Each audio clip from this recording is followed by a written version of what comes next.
Grettir the Strong fights the draugir Glam.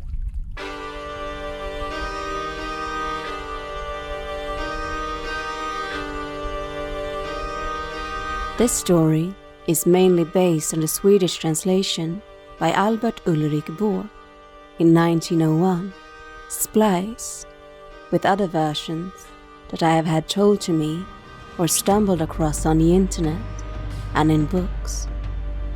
I even took some liberty and added a few bits and pieces myself, but the key points and the soul of the story are left intact. It seems to be a long tradition to cherry-pick bits and pieces of the story. Many allude to Grettir's troubled childhood and teen years. They simply paint him as the brave hero who bested a wretched ghoul. Some include a downward spiral that met our hero after the curse was placed on him, and make it a lesson of how self-doubt and an inclination to gloomy thoughts will bring you down. What I want to say is that the story changes depending on the teller, and such has always been the case. Some prefer the redemption arc. They pity the boy that seems so out of place, that seems to suffer, and that uses acts of violence to express his sorrow. Others might see it as a cautionary tale. While Grettir did some good along the way, he was always driven by pride and sought nothing more profound than to prove his strength, that his vanity brought the curse upon him.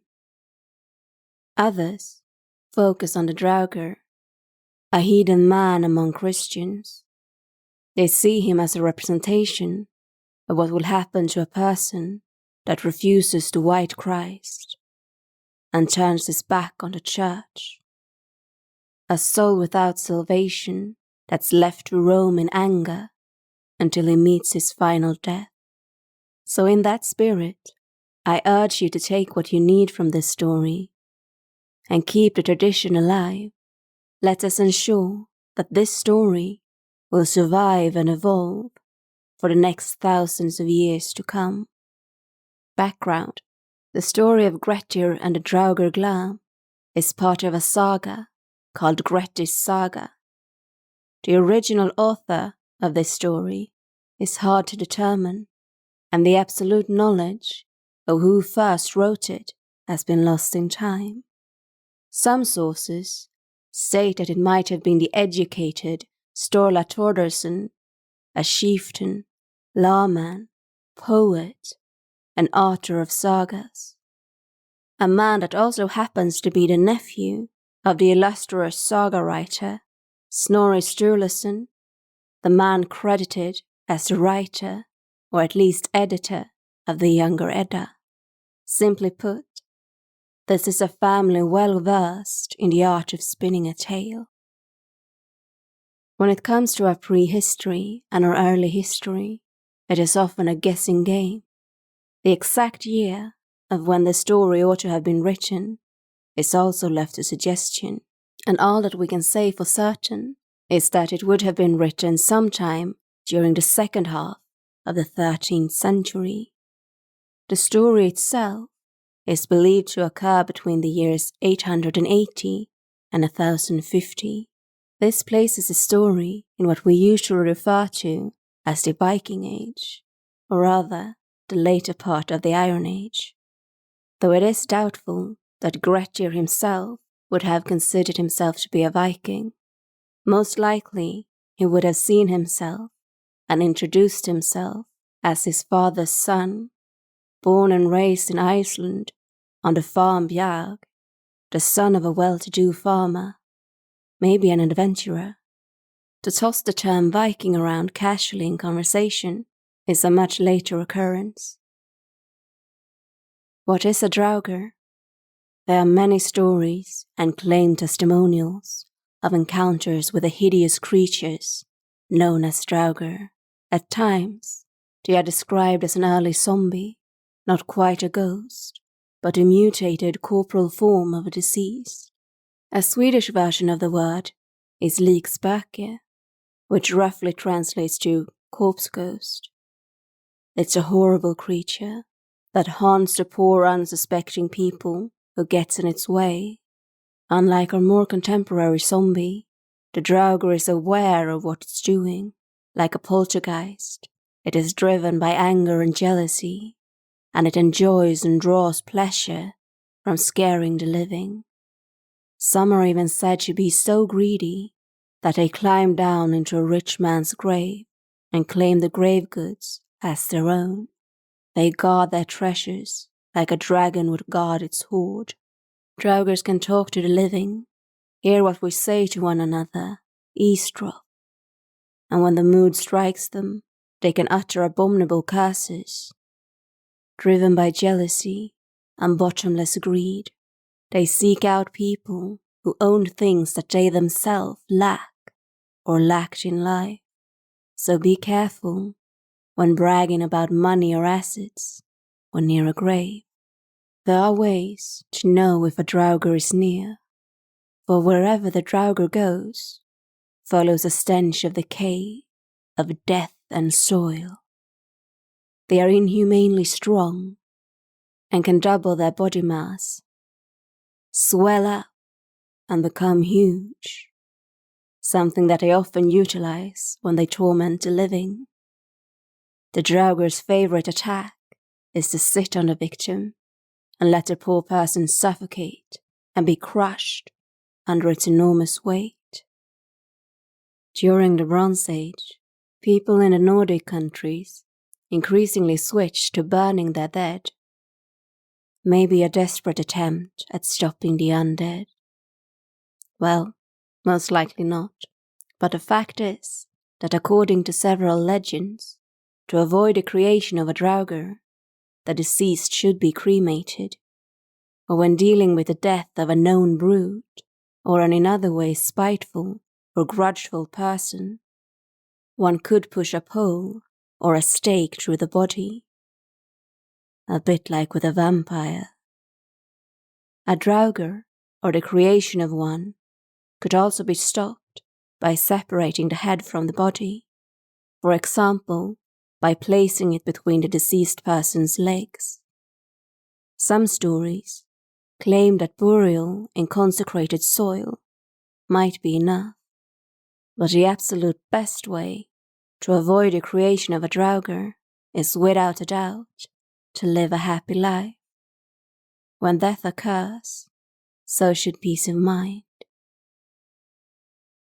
Few are those who survive an encounter with a draugir, and as this story will show, the question is whether those who do survive do not face a worse fate than death. The story of Grettir, a banished youngling's road to becoming a hero, and the fate that met him. To make this story justice, I must first tell you about Grettir, an angry young boy turned unsuspected hero that would face both triumph and great tragedy in his life. Grettir was born to the farmer Asmund the Grey-haired and his wife Asdis. He grew up on the farm Bjarg in the company of his brother Atli. Bjarg was a great farm, and the farmer Asmund a well-respected man, to whom many came, seeking work and shelter. The people on the farm expressed great admiration and thankfulness towards their master, and were generally quite happy and seemed pleased with life on the farm. Yes, Asmund was indeed a well-liked man. Equally as loved and admired was his son Atli. The people on the farm and around the village described him as soft-natured and capable. Grettir, on the other hand, was a troublesome child, and often a great worry and a source of embarrassment and anger for his father. Grettir's foul and violent temper brought him much misery. As loving and calm as Atli was, as unkind, stubborn, and sullen was Grettir. He would never listen when given neither tasks nor advice. He was headstrong and acted before thinking things through. Whatever task Grettir was given always ended in chaos. At the first sign of struggle, Grettir's temper got the better of him. Maybe worst was the time when his father tasked him with guarding the geese. It was only a moment before the geese started to scatter and would not heed Grettir's call and stay in line. In a fit of rage and frustration, Grettir broke their wings. All 50 geese. Some survived, and others did not. It was carnage. Needless to say, Grettir never had to mind the geese or any other farm life ever again. And in this same pattern, Grettir passed his childhood. Asmund kept giving his son tasks, seemingly more and more inconsequential. This only served to anger Grettir more, and he felt that it was humiliating. Inside of him, a burning feeling of wanting to prove everyone else wrong, to prove his strength and worth, his superiority, was aflame. Asdis loved both of her sons, and though Atli gave her much pride, she showed extra care for Grettir, who seemed to struggle so when it came to finding his place at the farm. As Grettir grew and aged into a youngling, she was the only one convinced that Grettir was destined for greatness. The only thing about Grettir that seemed to impress the people around him was his stature and appearance. No one would deny that Grettir was impressive to behold. That had not always been the case. As a small child, he was small and late to develop. He seemed weak and struggled to keep up with the other children. But even then, he had a massive temper. But by the age of 9, something happened. Grettir started to grow at a rapid pace. He became both tall and broad over the shoulders. He became impressively strong. His face was short and wide. Yes, in looks, Grettir certainly did impress, and so did his strength. But sadly, great strength and a bad temper is an unfortunate combination. For when Grettir was 14, his brother brought him to Midfirth, where the younglings from the nearby farms gathered on the ice for ball play and friendly competition. Among the gathered party was Arden, hailing from Ardenstead in Willowdale. He was known as the strongest of all of the youths. It was widely considered that Arden was a kind and good man to deal with. But in the heat of the play, Arden sent a ball flying, and it accidentally hit Grettir. Grettir was unwounded, but felt that Arden had tried to humiliate him and tease him, so he attacked the boy. He pummeled him with all of his might, and a wild wrestling match followed. And it did seem like Grettir would be triumphant, at least for a bit. But soon, Arden found his bearings, and when the initial shock had worn off, he managed to trap Grettir against the ice and kept him pinned down. Arden was never cruel, nor taunted the younger boy, but Grettir was fuming. And the other boys weren't quite as lenient as Arden, and Grettir therefore stormed away and spent the rest of the day on his own, consumed with thoughts of vengeance and a desire to prove his strength. The events at Midfirth stayed with Grettir, raising both spite and increasing thoughts of proving his superiority. Stronger and stronger, Grettir grew, and he kept getting into fights, always desperate to prove his worth, or at least his superior strength. One fateful day, Grettir's feverish obsession led him to become a murderer, for in a fit of anger, during one of many fights, he sunk his axe into another man's skull. As well respected as his father was in the village, there was no turning back, no favours to call or mercy to ask. Grettir had sealed his fate. One early morning, before the sun had fully risen, Grettir boarded a ship and left Iceland, banished for 3 years as punishment for the life he had taken. Grettir's journey to Norway.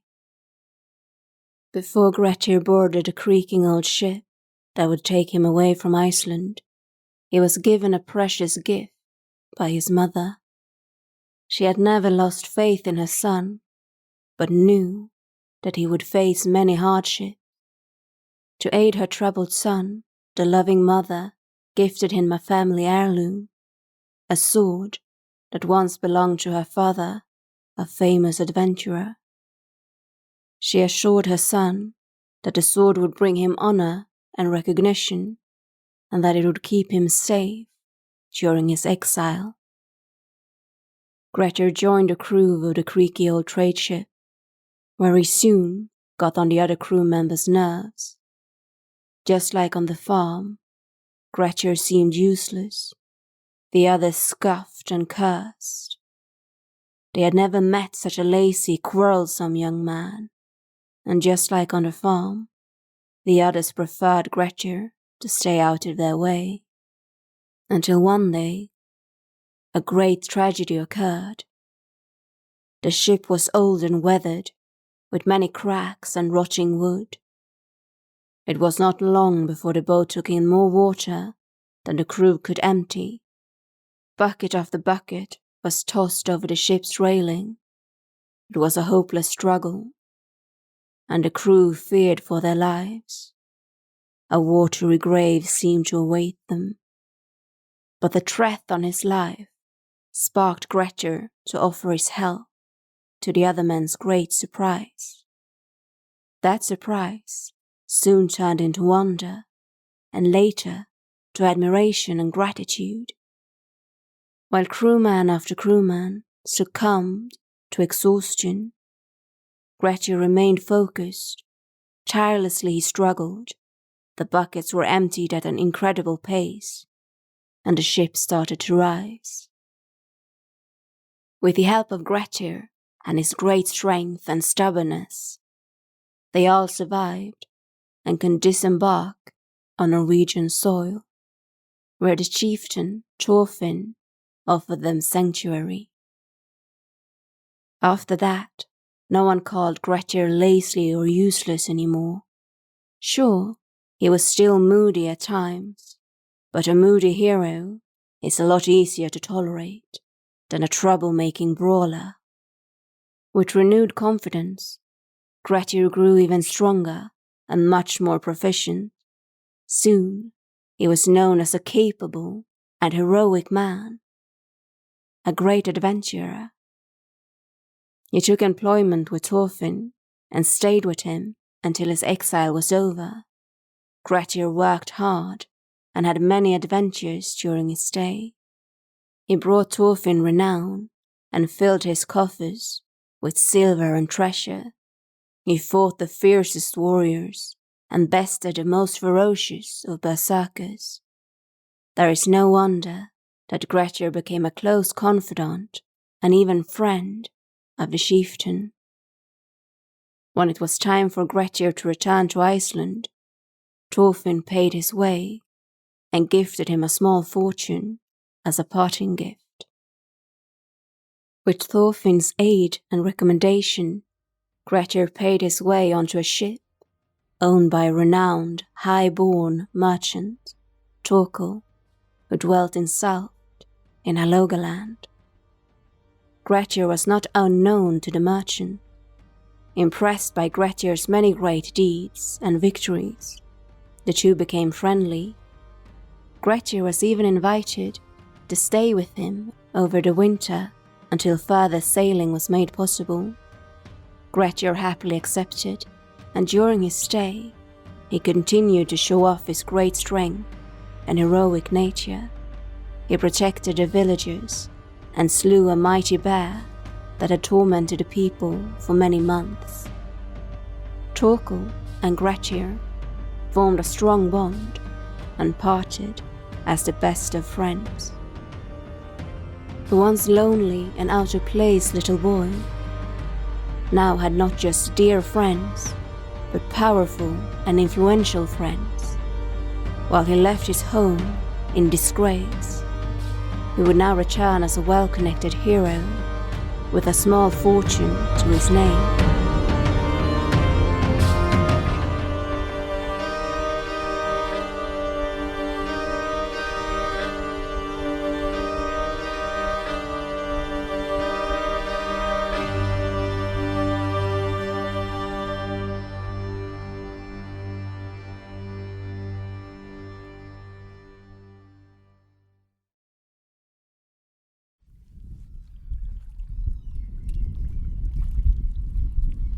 Grettir's return to Iceland.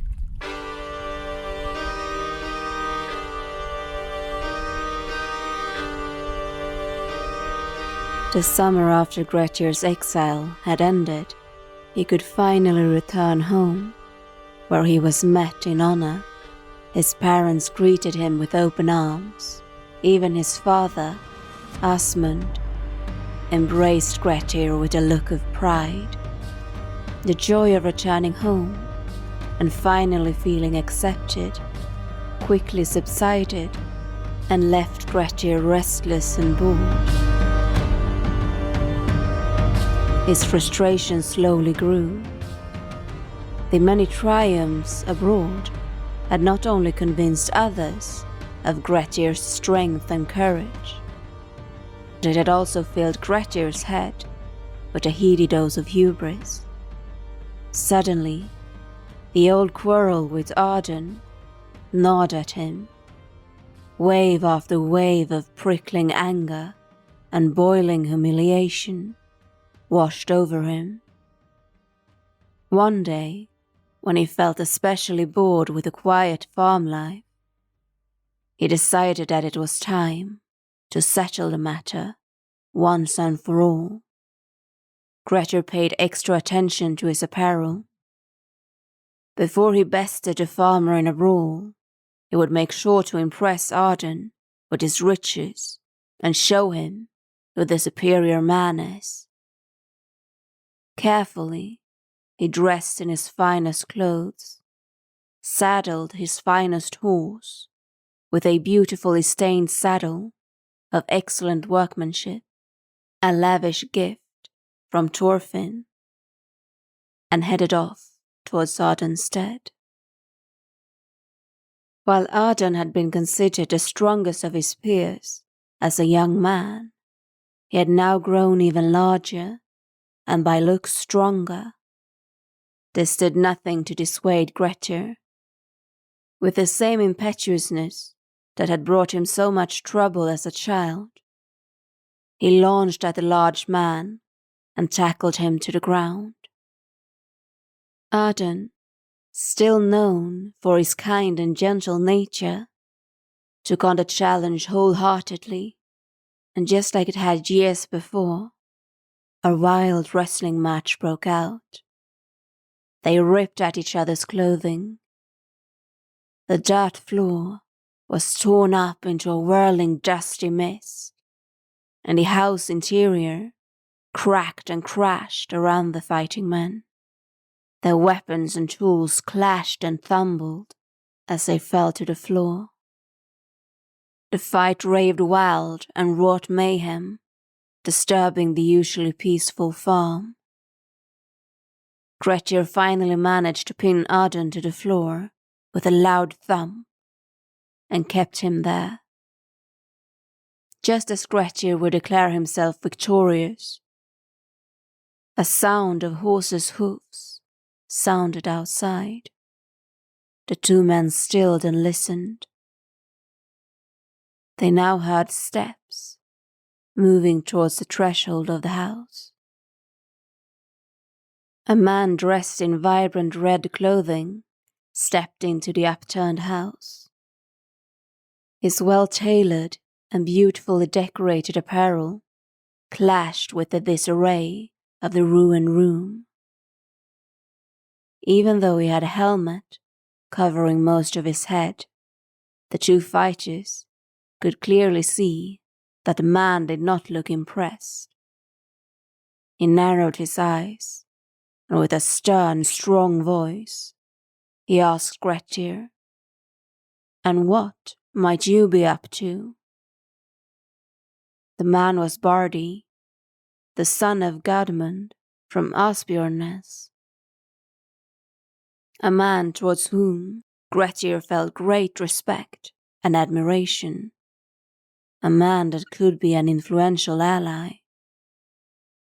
Grettir took to words.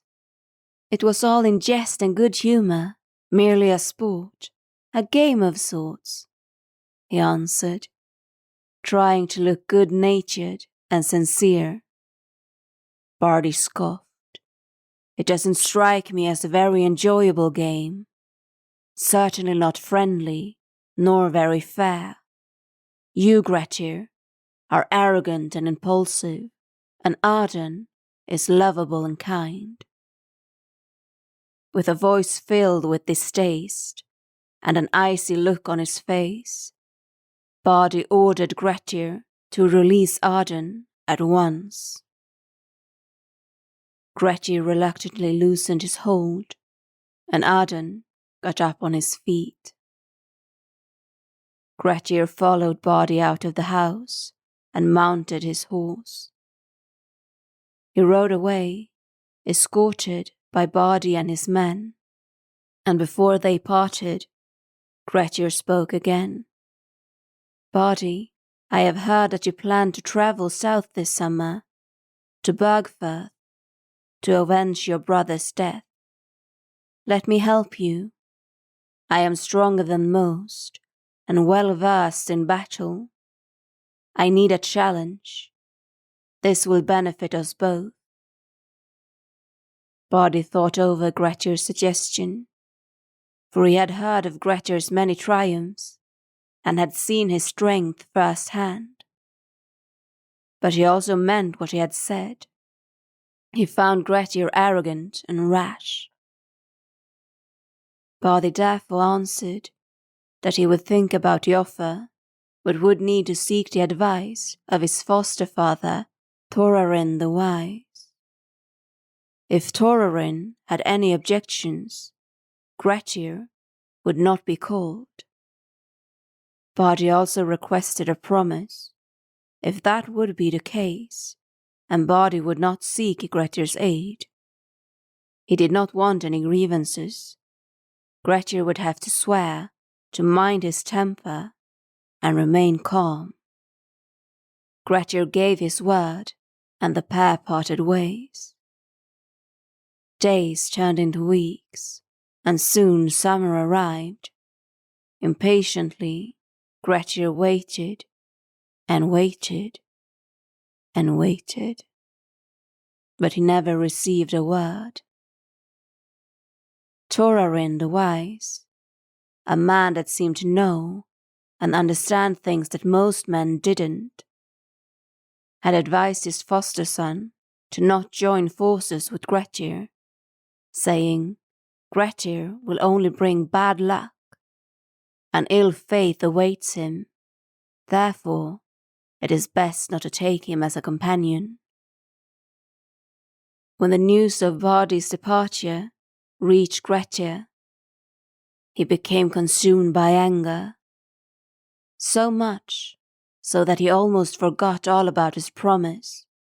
All he wanted was to show his strength and courage, to feel invincible once more. While he did manage to control his anger, another one of his weaker traits got the better of him, and he made an impulsive decision. if no one would let him accompany them on their adventures. He would set out to seek his own. What Grettir did not know was that his fate was about to merge with that of a farmer named Thorhall, who dwelt at Thorhall's stead in Shadywale, many miles away. For if Thorhall had not hired a new shepherd, Grettir would never have come to fight the draugir Glam, and his fate might have been much different. At Thorhall's stead, the rich high-born farmer, Thorhall, walked the hall in deep distress. Even though he was a wealthy man, and his farm large and prosperous, it seemed impossible for him to keep his staff. The new farmhands had hardly started their employment before they fled the farm in fright. This was not because Thorhall was a tyrant or an unjust employer, but because his farm was haunted. So far, nothing really atrocious had happened, but enough strange occurrences to make the people leave. It was common knowledge that the dead were not to be trifled with. Thorhall sought the advice of anyone that would listen, but no one seemed to be able to help him. Some were perhaps thankful that it was his farm and not theirs that was being haunted. When Thorhall's desperation peaked, he sought out Skapti Thordarson, a man well known for his ability to solve even the most hopeless of issues. To Thorhall's great relief, Skapti brought forward a solution. "I'll send you a shepherd named Glam," said Skapti. "He recently came here from Sweden and needs both work and a place to live. Since he came here last summer, he has been known to take every job offered to him." Introductions were made, and just as Skapti had said, Glam readily accepted the position without hesitation, even after Thorhall admitted that the farm was haunted and many strange things seemed to occur. With a determined face and a steady voice, perhaps laced with a hint of distaste, Glam uttered, "Ghosts do not scare me. Perhaps they will even bring a fair bit of fun and excitement." And with a determined nod of his head, it was clear that Glam had made up his mind. Glam was a man of great stature, broad over the shoulders and well fed. His eyes were grey, in the shade of a wolf's fur, and so was his hair, but more in the colour of wool. He was not old, but fully an adult. He spoke very little and gave a serious, almost reserved impression. While Thorhall welcomed the big Swede with open arms and a fair bit of relief, the other people on the farm were far less pleased. Something about Glam made them feel ill at ease. He never went to church, he never said any prayers, and often seemed annoyed with all things spiritual or religious. He often huffed and sighed when he found people to be superstitious or silly. Thorhall, on the other hand, remained happy and very pleased with the hiring of Glam, for Glam was a hard worker and always kept his promise. He kept on proving his capability and resourcefulness. Therefore, Thorhall never forced Glam to follow the customs of the farm, or made him engage more with the people there. Mostly, he just let him be. Time passed, and soon it was the day before Christmas Eve, and since Glam was not a Christian, he paid the time of year no special mind. He woke up early and went to eat a steady breakfast before heading out to his flock. The mistress of the farm, visibly flinched when she saw this and seemed uncomfortable, even a little bit scared. She gathered her courage and went to speak with Glam. "It's the day before Christmas," she said with a small voice, "and I know that our customs are not yours, and I admire you for your work ethic, but you see, like all good Christians, we take part in a fast on this day. You see, when this tradition is broken, bad things happen, and bad luck seems to fall on the farm. So I ask you, please follow this one rule." Glam shook his head, and without looking up from his bowl of porridge, he calmly stated, "You and your people have so many superstitions and silly rules. Now, let me eat my food in peace, and let me do my job without interruption." The mistress' eyes narrowed, and she found her voice. "Believe me or not, Glam, but an ill fate awaits you if you don't heed my advice. Just you wait and see, and remember that you have been warned." The day was cold, and Glam's sour breath gathered in misty clouds around his face.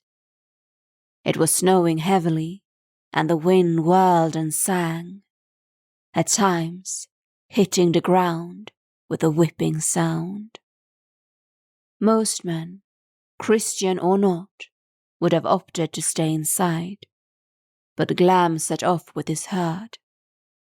As the day went on, the weather got worse. At the start of the day, the people still at the farm could hear Glam's steady voice as he called out to his herd. For every hour, it seemed to grow fainter and fainter, until Glam could not be heard at all. The people on the farm blamed the wind and its howling song, but still, something eerie was in the air. Glam never came home that night, nor the night after. The weather kept up the punishing snow and wind, and no one dared to venture outside. The people said amongst themselves that of course, as soon as the weather cleared up, they would go out and look for the shepherd. On the third day, the winds had stilled and the snow had stopped. A small search party set out to look for Glam and the herd. The snow had covered most tracks, but soon they came to a spot where the ground was almost bare. It seemed to have been the scene of a big fight. They could see drag marks and enormous footprints. They followed the tracks until they led them to see Glam's lifeless body. The sight of Glam was deeply unpleasant, and the party had issues trying to figure out what had happened. Glam looked crushed. Every bone looked broken, other than the telltale signs of a fist fight. Glam looked as if he had been crushed by something enormous and immensely heavy, even bigger than a bear. The party struggled for 3 whole days, but the body would not move more than a few 100 meters, and the crew swore that if they even took the slightest of breaks or went home for the night, the body would not be where they had last left it. As soon as it was left unattended, it seemed to move. Glam's fate was the talk of the town. Tales of his mangled appearance, his behavior towards his mistress, and the great fight that seemed to have taken place before his odd death set tongues wagging. It seemed clear to one and all that there was something unearthly about it all. At the end of the 3rd day, the crew gave up their hopeless struggle to bring Glam's body back. What would it matter if he was buried in consecrated soil or not? He wasn't even a Christian, and had he not been warned? They built a cairn over the body and set off home. But hardly had they returned home and had a good night's sleep before strange events started taking place, far worse and more intense than the previous hauntings. Glam would not stay in his grave, nor did he seem to appreciate the lack of gift and goods.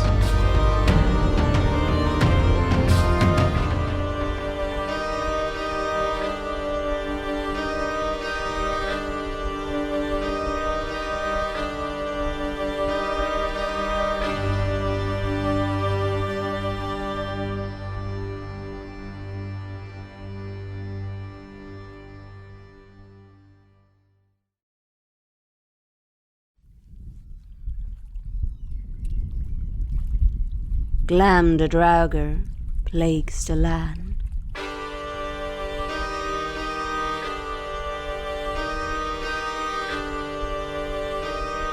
Just days after Glam's simple burial, the sightings started.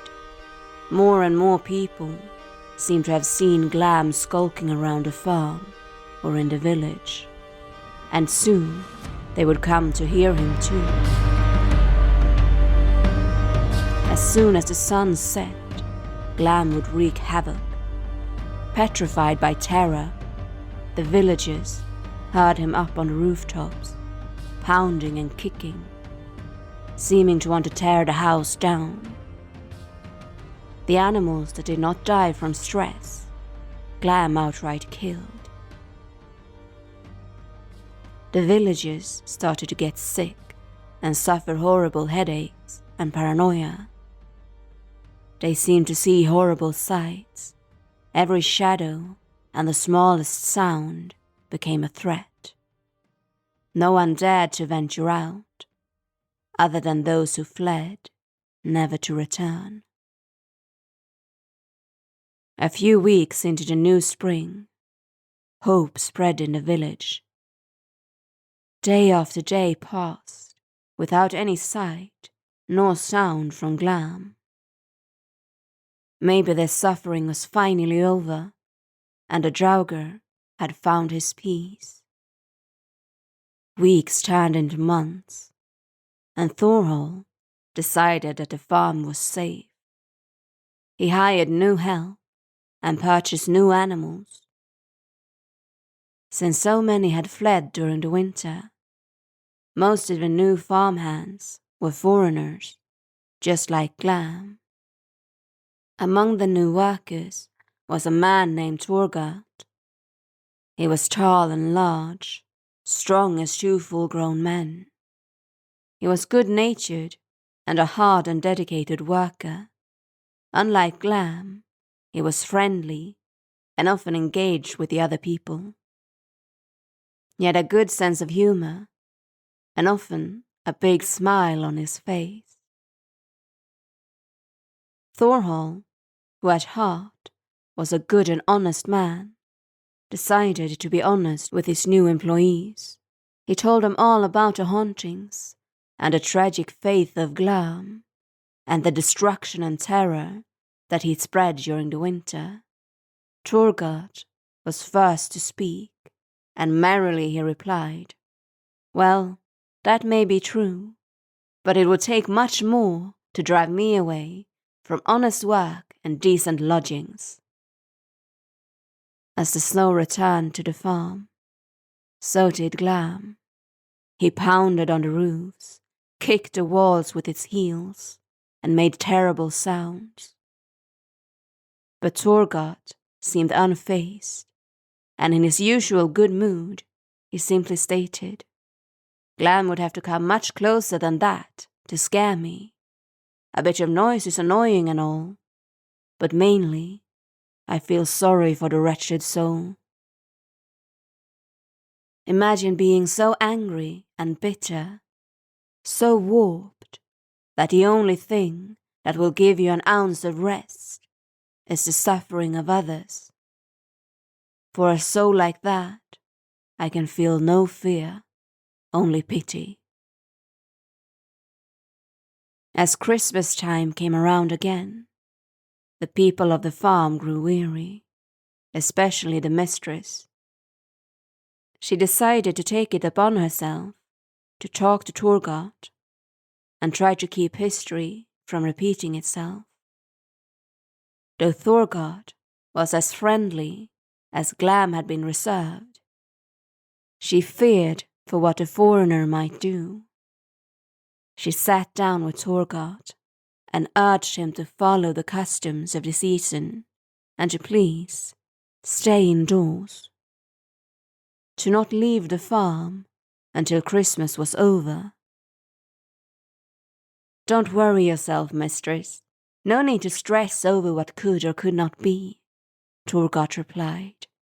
Though if I were to meet an ill fate out in the snow, at least it would provide the villagers with gossip for months, he happily mused. On the day before Christmas Eve, Turgot happily went out to his herd and set off for the day. A heady feeling took root in the mistress' heart, and she kept a close watch on the door. When Turgot did not return come nightfall, she was saddened but not surprised. Thorhall was beside himself and tried to urge the farmhands to follow him out into the night and search for Turgot. No one offered their help. Instead, they said that there was no point in going out into the darkness. They would not be able to see anything anyway. Besides, going out at that time of night would be like walking straight into the arms of the trolls and ghosts.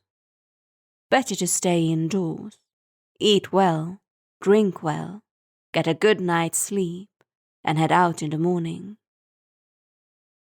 The following morning, the men went straight to the site where Glam was buried. Though no one had said it out loud, they all had their suspicions regarding who might have attacked Turgot and where the body might be. And their hunch was right. Laying lifeless by the grave was Turgot. The men carried him back to the village church, where he was washed and laid to rest. Unlike Glam, Turgot stayed in his grave, and no sight of him was ever seen again. It was taken for truth that it was Turgot's good nature that had granted him peace, whereas Glam's sour mood and disdain for other people was the reason why he still walked the earth, feeling the need to torture others. Almost as if angered by Turgot's rest, Glam became worse than before, and soon only 3 people remained on the farm. Glam, in turn, cast a wider net, and soon it seemed like the entire valley would be brought down in ruins if Glam was not dealt with. While Glam wreaked his havoc, Grettir had had an eventful year. Some events good, some events bad. Among the good events, he had made up with his former nemesis Arden, and the pair were now good friends. In fact, so good friends were they now that Grettir decided to spend Christmas with his new friend. He even brought Arden a grand gift, a fine, strong ox. A few days passed in merry company before Grettir started feeling restless once again. He had still not found his big adventure, and he hungered for more. A few days passed in merry company before Grettir started to feel restless. He had still not found his great adventure, and the hunger for one got hold of him once more. Therefore, Grettir set out to visit his uncle. Other than good company, Grettir was sure that his uncle would know of a suitable challenge for his nephew. Grettir rode north to Waterdale and came to see his kin. It was during his visit with his uncle that Grettir learned of Glam.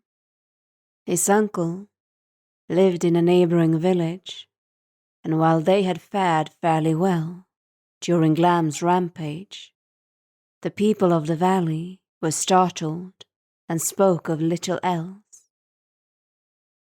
Grettir's entire being, filled with purpose and determination, he would be the one to slay Glam and save the valley. Finally, at long last, he had found a challenge fitting of his bravery and strength. His uncle urged him not to do it, that only a fool would face a draugir like Glam. Even if you get out of this alive, the draugir will surely take your mind. There are many adventures out there, Grettir, many foes of flesh and blood to slay. Do not go against the likes of Glam, his uncle pleaded. But his words fell upon unlistening ears, as Grettir had already made up his mind. Though his uncle had always felt love towards his nephew, they parted on ill terms. Grettir rode towards Thorhall's stead, where Thorhall greeted him with a warm heart. To live so isolated and alone on the once rich but now derelict farm had taken a toll on the man. Though he was far from a youngling, Thorhall looked far older than his years, a shadow of his former self. Though his voice held strong as he told Grettir of the hauntings, of Glam's death and return, it seemed to ease his troubled mind to tell of the things that he had experienced. But his conscience also told him to warn Grettir of the danger that faced all who stayed on the farm. Even if you survive the night, Glam will surely take your horse. We haven't been able to keep any animals in a long time. Glam claims every living thing. As Thorhall spoke that last sentence, a look of hopelessness returned to his face. Grettir placed his hand on Thorhall's shoulder and assured him, "Finding a new horse is no issue. I will not leave you until Glam is defeated." 2 nights passed without any sightings. No sounds were heard on the rooftops. The only evidence that Glam had come to the farm was the slaughter of Grettir's horse. Early on the second day, after the remains of the horse had been discovered, Thorhall urged Grettir to leave. He even offered to find Grettir a new horse, but Grettir refused and implored Thorhall to let him stay at least one more night. "I have nowhere where I need to be, and I would be sad to leave without having even seen Glam with my own eyes." "Oh, it's not a pleasant sight," sighed Thorhall. "The beast is appalling to look at, bloated with yellow staring eyes. One does best to avert one's eye. Those who look for too long never return to themselves.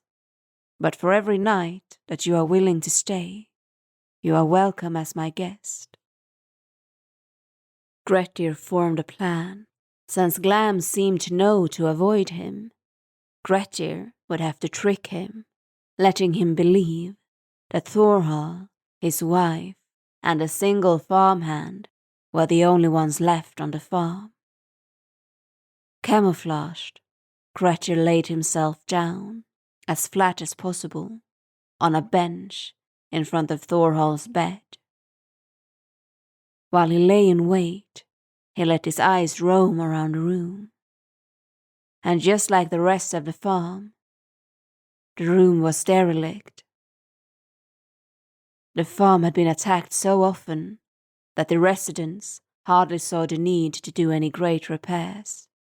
The interior, even the front door, looked more like driftwood or wood for the fire pit than part of human habitation.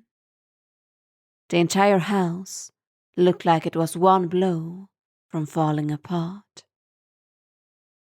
Grettir could not be called sensitive or an highly empathic person, but what he saw moved him. He also thought of his uncle. It was no longer just glory and admiration that spurred him. He wanted Glam dead, not just for the honor that it would bring him, but for peace in the valley. His plan bore fruit. When night had set, Grettir heard heavy, slightly dragging footsteps. The rhythm was uneven, like the limbs of the creature at times became too heavy and numb to fully live. He could clearly hear that this was a creature of great weight, a creature capable of crushing any living man. A deep, thunderous sound shocked him from his musings. A grunt was heard, and then another thunderous sound, and the roof began to creak. The walls bend and shiver. Glam was now straddling the roof, and with the heels of his feet, he was kicking into the walls. Grettir could hear the rustling of bedclothes as Thorhall gave a frightened moan and pulled his furs up to his ears. The house shook, and then a thump as Glam jumped off the roof. Next, a crash was heard as Glam ripped the door from its frame and tossed it aside.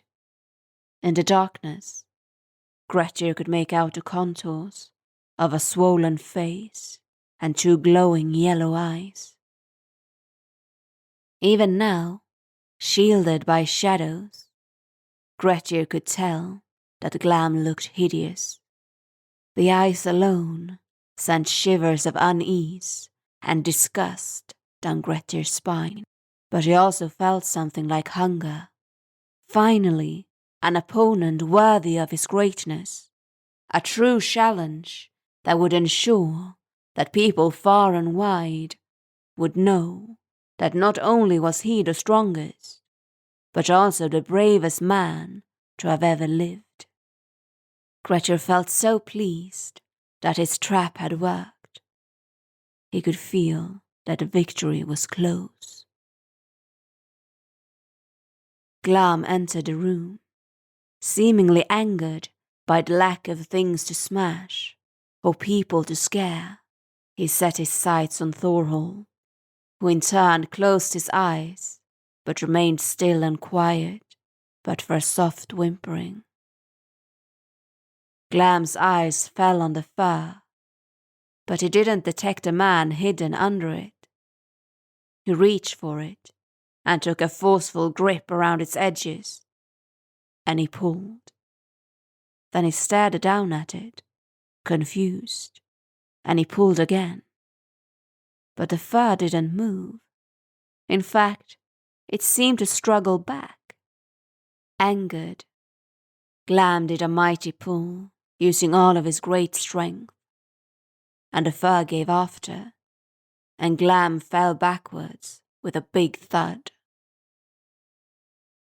Glam stood up in confusion, holding the remains of the fur.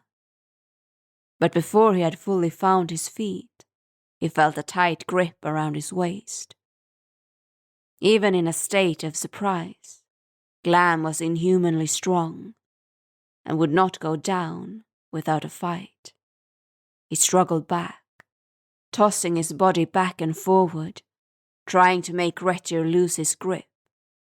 As soon as he saw his opportunity, Glam grabbed his attacker and squeezed with all of his strength. Grettir lost his breath, and for a moment that to Grettir felt like a lifetime, he struggled to breathe, feeling his lungs sting and eyes prickle. His arms felt numb and heavy, and it wasn't until the giant beast tried to drag him outside that the fighter came to. More in desperation than courage, Grettir gathered his strength and spun the beast with such strength that it sent him flying into the beamed ceiling with a loud crash. The force was so great that part of the ceiling caved in and threatened to bring the whole house down with it. Even the ground shook ominously. Glam landed on his back in the rubble of the caved-in ceiling. Through the opening, the moonlight illuminated the draug's face. Grettir froze in terror, but he could not avert his eyes, even though he desperately wanted to. He stood staring as if transfixed, until a sharp pang of adrenaline brought him back to his senses and gave him the impulse to react. But just as soon as Grettir found his strength, Glam opened his mouth to speak. Glam drank of Grettir's obvious fear and distress. He loomed over the fallen hero and pressed his face close.